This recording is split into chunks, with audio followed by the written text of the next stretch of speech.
Y como dije, estoy a su completa disposición. Encantado. Muchas gracias. No siempre un embajador es también diplomático. El señor Krenich sí lo es, y de gran alto nivel. Le agradecemos mucho su tiempo. Daniel, escuché con atención tu exposición y la del embajador. Y algo me preocupa, y yo creo que a ustedes también, porque es difícil entender la situación de Yugoslavia. Son muchos los problemas que inciden en esta situación.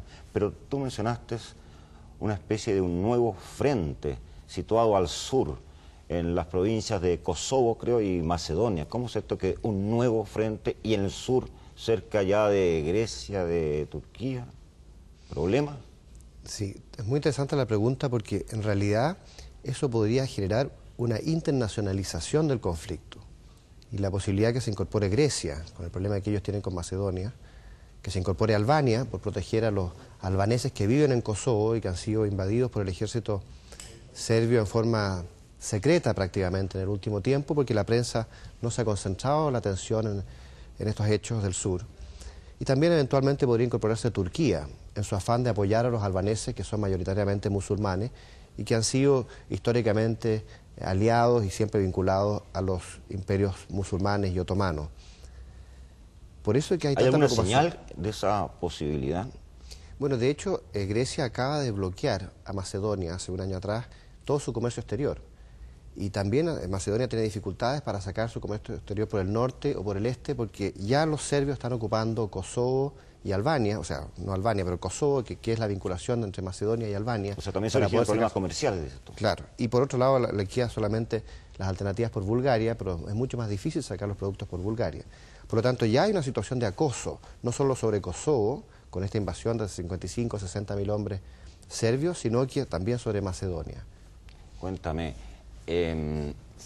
dijiste, también mencionaste que había un embargo de armas, es decir, la prohibición de vender armas, y que eso de cierta u otra manera había fomentado el estado de guerra. ¿Cómo es posible? ¿Cómo es la contradicción aparente? Sí, porque curiosamente en la ex Yugoslavia el monopolio de las armas lo tenían los serbios. Y cuando se establece la autonomía y la independencia de Croacia, Eslovenia, y después se establece la independencia de Kosovo y Macedonia, ninguno de estos estados tenía armamento. Serbia tenía el monopolio. Y como ellos se dan cuenta que los otros están desarmados, se dan el lujo de invadirlo en forma relativamente impune. Y solamente milicianos con armas caseras se defienden en estos lugares. Pero no había mucha probabilidad de defenderse. Si ellos hubieran tenido armas, hubieran podido adquirirlas en el mercado internacional, se hubiera producido un equilibrio natural y se hubiera detenido el conflicto. Claro. Pero la impunidad del monopolio de las armas le permitió a Serbia continuar y agravar el conflicto ya prácticamente 5 años sin detenerse. Bien, gracias. Lo decíamos al comienzo, siempre interesa.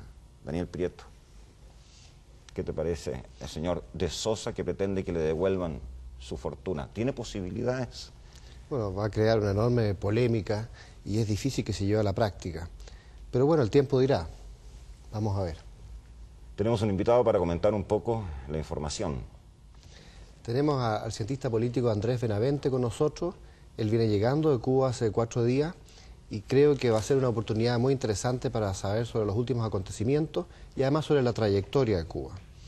Antes de hacer las preguntas a Andrés, yo quisiera recordar que el régimen de Fidel Castro sube al poder en el año 58, 59, después de la revolución de Sierra Maestra, y a pesar de que todo el mundo pensaba que era una revolución libertaria, Fidel Castro y su equipo de repente da la sorpresa y se declaran comunistas y se vinculan a Moscú.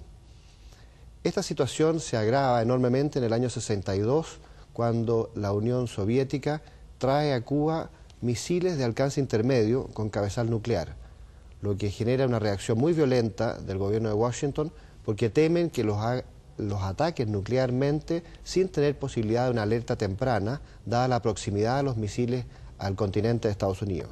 De ahí que se hace un embargo, que se hace un bloqueo, y finalmente Kennedy llega a un acuerdo con Khrushchev, el presidente soviético de la época, para sacar los misiles, a cambio de que Estados Unidos nunca más intente derrocar al régimen castrista, que según algunos especialistas, esto ha avalado que el régimen continúe hasta el día de hoy.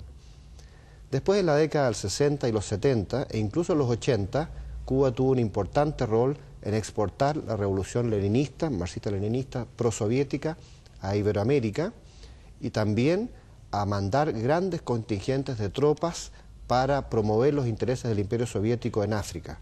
Es así como vemos a los cubanos interviniendo en Angola, en Mozambique, en Etiopía, vinculados con Libia, etc.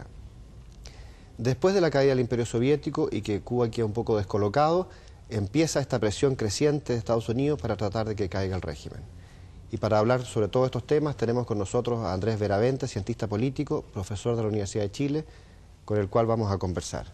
Buenas noches, Andrés. Buenas noches. Gracias por estar con nosotros. Gracias a usted por invitarme. ¿Qué te ha parecido Cuba en estos días, tú que vienes llegando? ¿Cuáles son las últimas informaciones, cuáles son las últimas imágenes, tus últimas impresiones de lo que está pasando allá? Bueno, es una realidad impactante en todo sentido.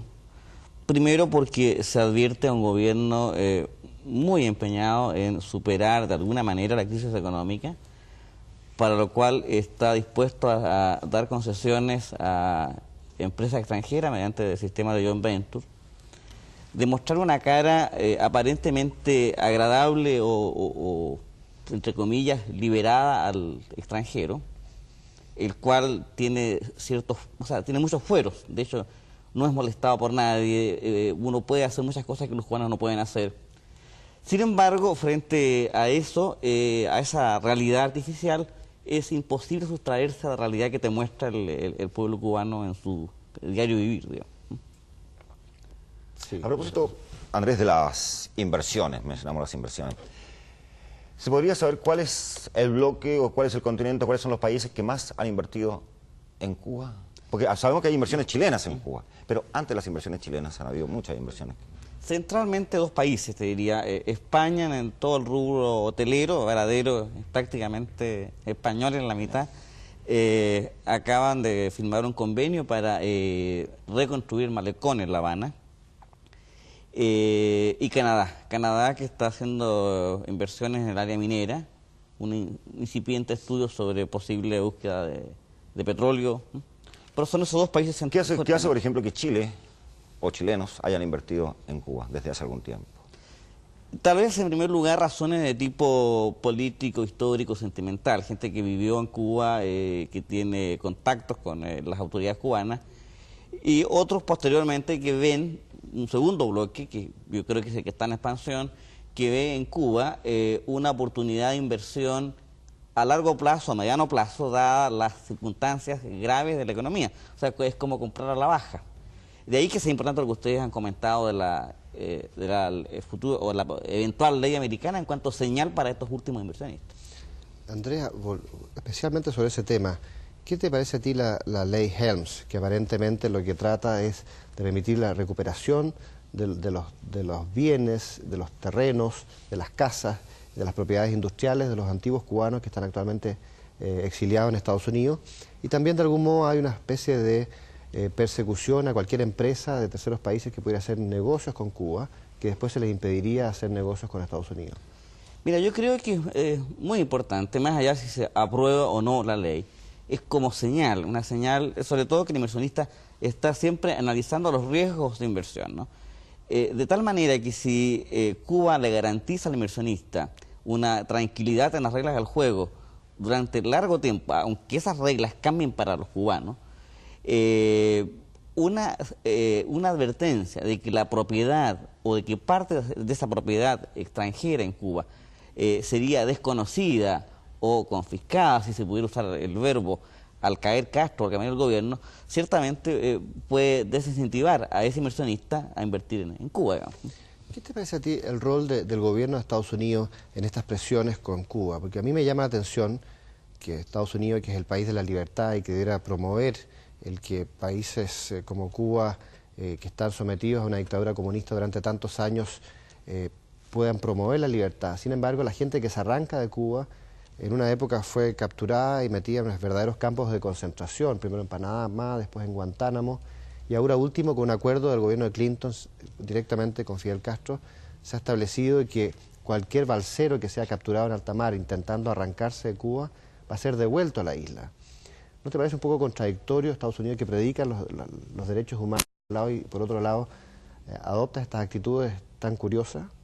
Bueno, yo creo que Estados Unidos en materia de relaciones internacionales con algunos países comunistas ha tenido desde siempre una actitud contradictoria.